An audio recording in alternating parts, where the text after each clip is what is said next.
The McClay family of Eden Prairie has lost two men in service to our country. The first was John McClay in the Civil War, and the second was his grandson Everette McClay in the First World War. This is their story. The McClay family of Scotland entered North America through Nova Scotia, Canada around 1850. Some members settled in Pennsylvania while others moved west. In 1854, three McClay brothers came to Minnesota Territory and one, named James, settled in Eden Prairie.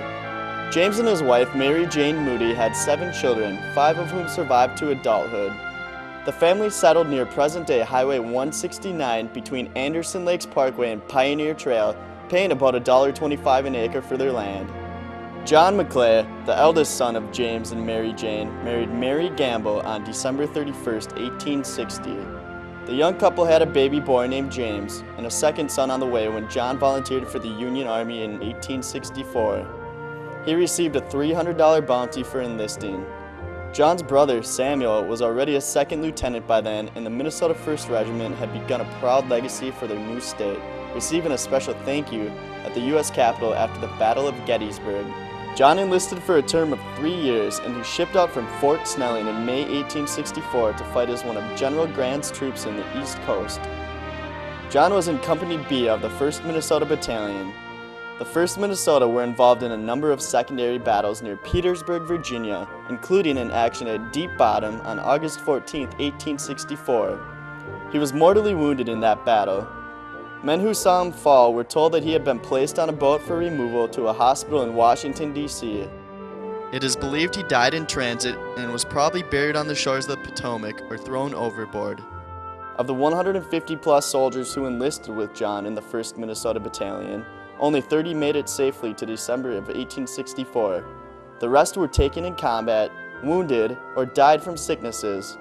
John's widow, Mary, was never told exactly what happened to her husband. She held out hope for many years, believing that he might return before remarrying. Today, there is a memorial at Bloomington Cemetery on 104th Street and Lindale Boulevard in Bloomington, which bears John's name, along with other Civil War veterans. It simply states John McClay died in the service.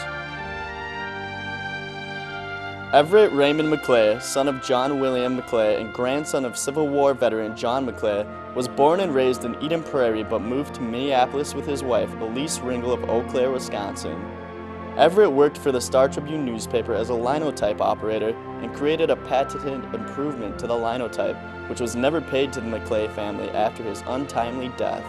On April 27, 1918, at the age of 21, Everette enlisted in the Army. He was sent to Europe with Company E of the 357th Infantry. Everette was part of the Meuse-Argonne offensive, which was the greatest American battle of the First World War. This complex operation involved heavy fighting through rough hilly terrain that the German army had spent 4 years fortifying. The objective was to capture the railroad hub at Sedan, which would break the rail net supporting the German army in France and force a withdrawal from occupied territories. In 6 weeks of combat, America lost 26,277 troops, with 95,786 wounded.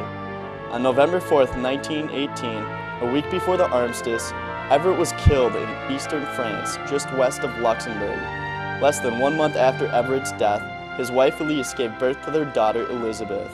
Everette McClay was buried in the Argonne American Cemetery at Romage, France. Later, Everette's remains were returned to the United States and laid to rest at Pleasant Hill Cemetery in Eden Prairie.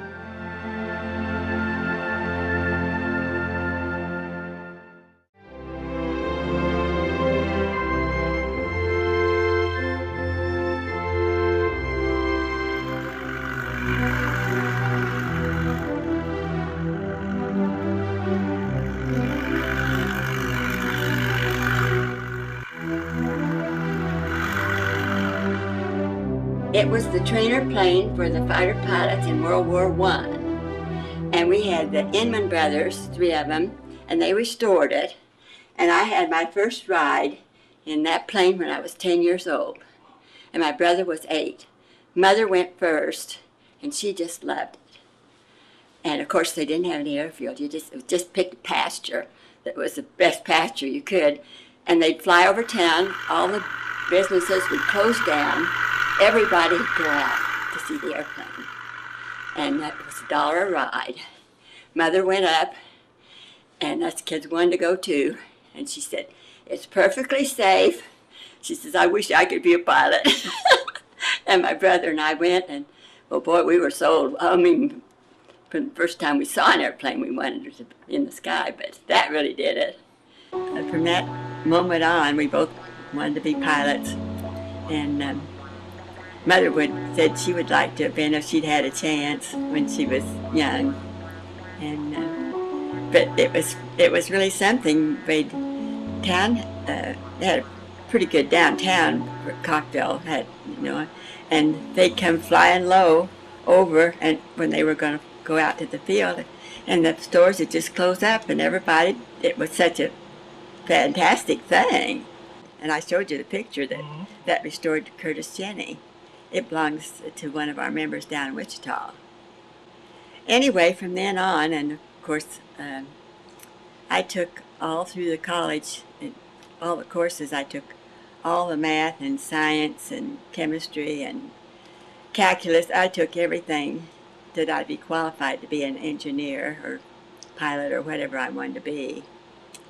After I graduated from college in 1940, they started the program of training men in college when I was a junior. And I signed up, but they wouldn't take any girls then. And then when I went back as a senior to Kansas State University at Manhattan, I was accepted. And there were 2 of us out of the 20. And we had the ground school, which you have to have, to pass all the tests and everything, and learn to fly.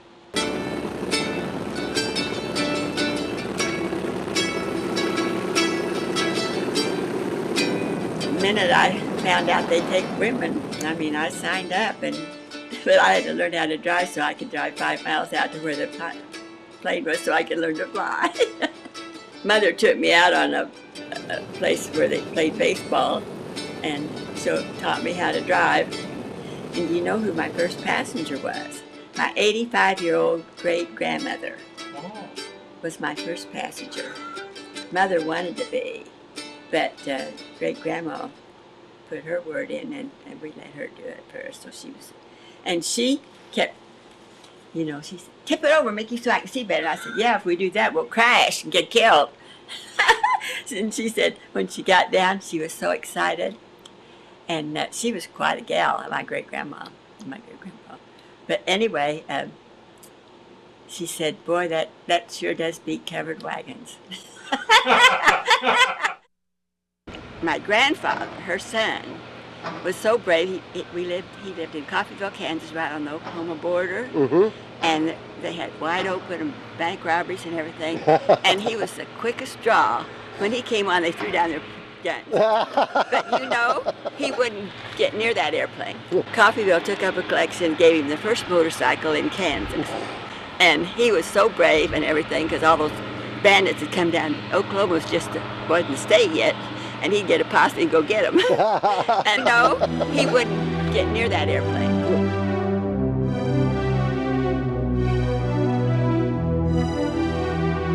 At that time, we were just losing everywhere, like where my brother was.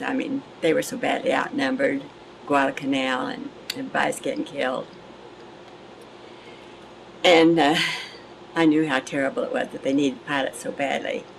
And I had a notice from Jacqueline Cochran in Washington saying that they'd like to know if I'd be interested in becoming an Air Force pilot and helping the war. And Carol was only about 8 months old. And Wayne and I talked about it. My mother talked about it. Daddy said, we'll take care of her and you know she'll be just fine, of course.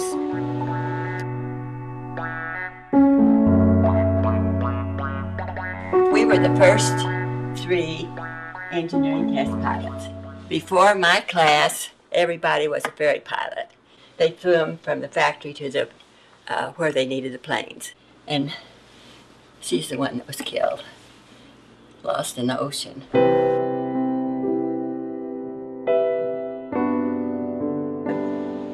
The worst time that I ever had was I was waiting for my turn to fly at night, and 2 girls. Lots of times the instructor, if you got better, you went with another girl just so there was someone else to be with you, you know, when you're flying at night. And 2 girls came and crashed as they came into land, and the plane burned right in front of us. And all of us that were waiting to fly there, we had to fly, and some of them couldn't do it. It's still terrible to think about.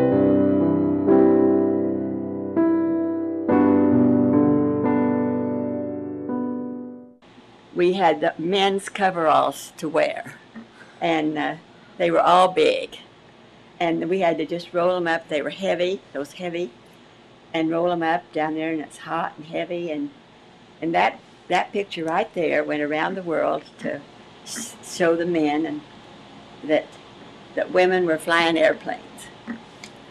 Isn't that something? That was the one we learned to fly twin engine. One I almost had a forced landing in.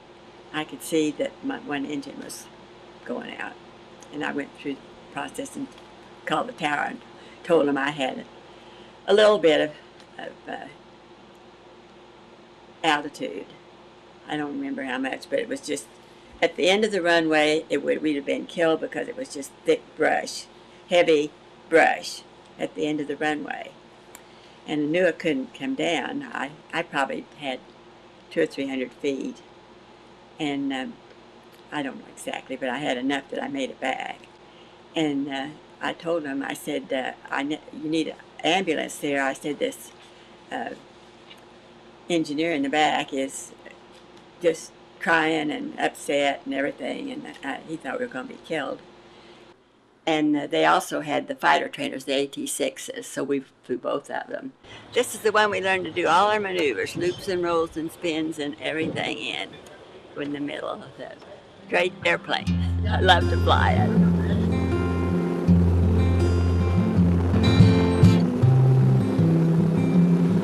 And this is when I flew the B-29. And I was the first woman to get to fly the B-29, and it was still in the test stage. But I was working in the testing the part of the B-29 when the head of the department called for me to come. I was back in a blister to be sure and let them know if the engines caught fire, because the first one had crashed and caught fire. That was my job. And I crawled through the tunnel, and when I got up there, he said, how'd you like to fly this thing? So I got to fly it, and I flew it. First woman to ever fly a B-29.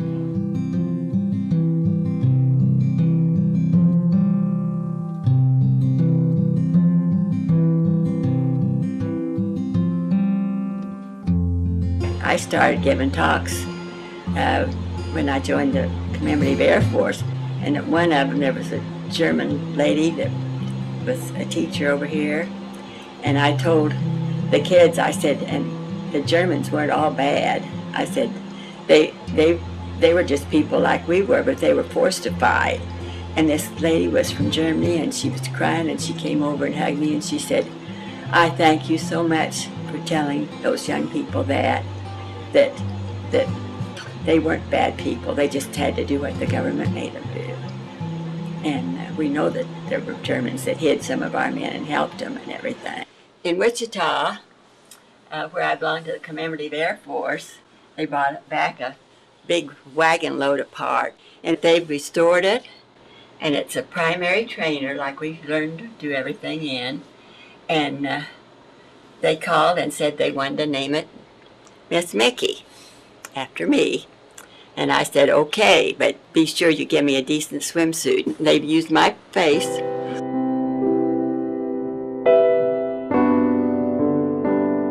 We were treated royally. I was there over New Year's for the big dance, and I got proposed to twice.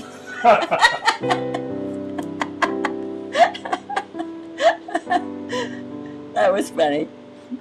And I just feel like the luckiest gal in the whole wide world.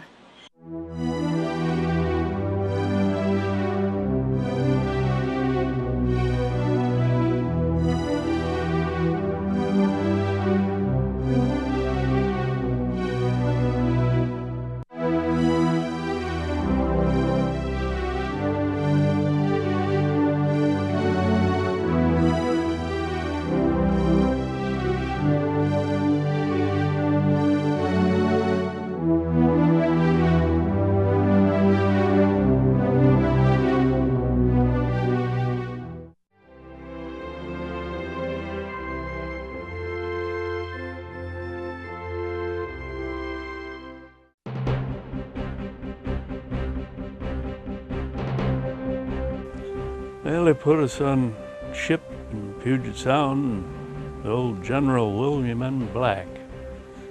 We're supposed to go to Yokohama, Japan, but we never made it there. They had to send a seagoing tug out 3 days to get us in a storm.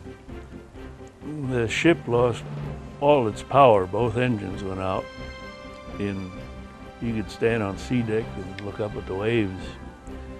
And they finally throwed a sea anchor to hold the bow into the wind. And we were rolling. We took a couple degree, 1 degree, I guess, more than we were supposed to. The old ship come back up, and they had to send a seagoing tug for 3 days out of Japan to come and get us.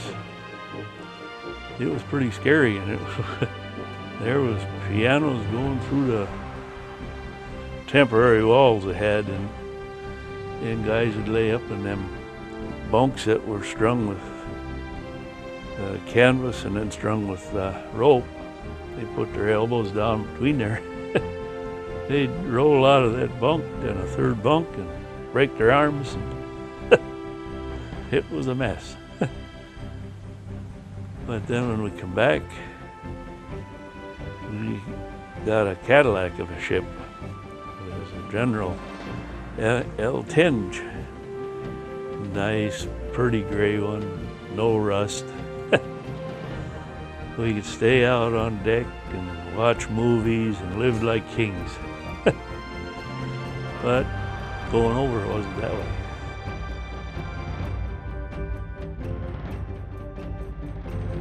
So we got to Sasebo, and they put us on all our equipment on LSTs, and then we went to Korea. And we got there first part of September, first half dozen days or so. Pretty shaky over at that time. It was pretty shaky. We're supposed to have been anti-aircraft. They brought all our radar and tracker heads that hook up to the guns, but they didn't. The reason we went over there is field it to Korea, where they didn't have enough field artillery to send over there, so they sent us over there, and we run this field artillery for just about a whole year. There was a squadron of night fighters come in, and they didn't answer the calls, answer the tower or anything, so they give us the orders to fire. We never hit a one. And they brought that squadron in down the riverbed instead of the runway. And one plane was a little low and he hit the bridge and killed the crew. The others landed okay. But I guess we scared them guys. And the 3 that landed, they said they were pretty scared. We didn't get to see the enemy. We saw him 3 or 4 times a hold. The time we were on his field artillery. At one time when we were up there, we caught a glimpse of them. Dogfight once, but boy, they moved. Each plane was moving about 600 miles an hour. Boy, you don't get much of it. And they're only about that big.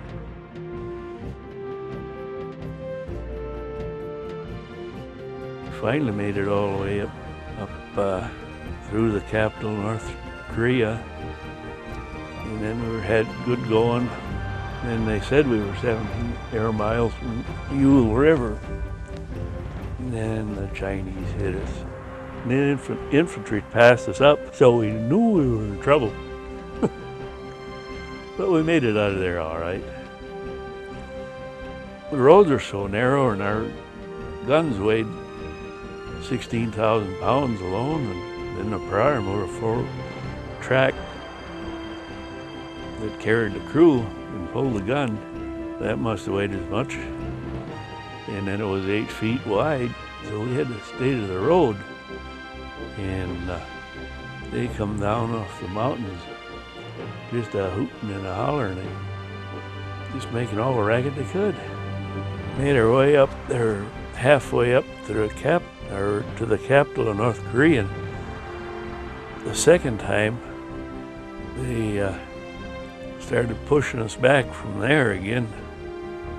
So we retreated to Seoul. And then we set up around there for quite a while.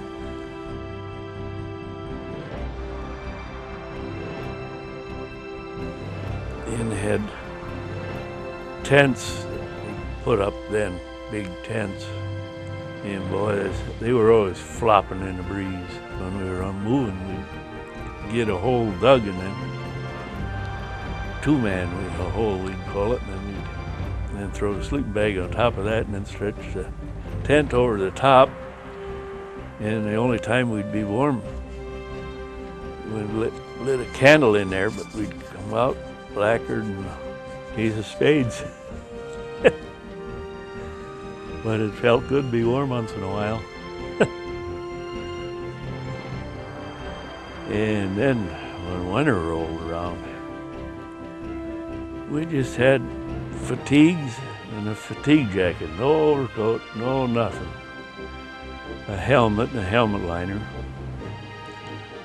and a rubber overshoes. That's all we had, and they had winters about like Minnesota. In fact, that's where the wind chill come from, was there. They sent replacements every so often, and my replacement come in. I got home for Christmas, and just before Christmas of '51, there was a group from the outfit that went over there a couple of years ago, 4, 5, 6 years ago, and said it was real nice over there. But I didn't want to go back over there.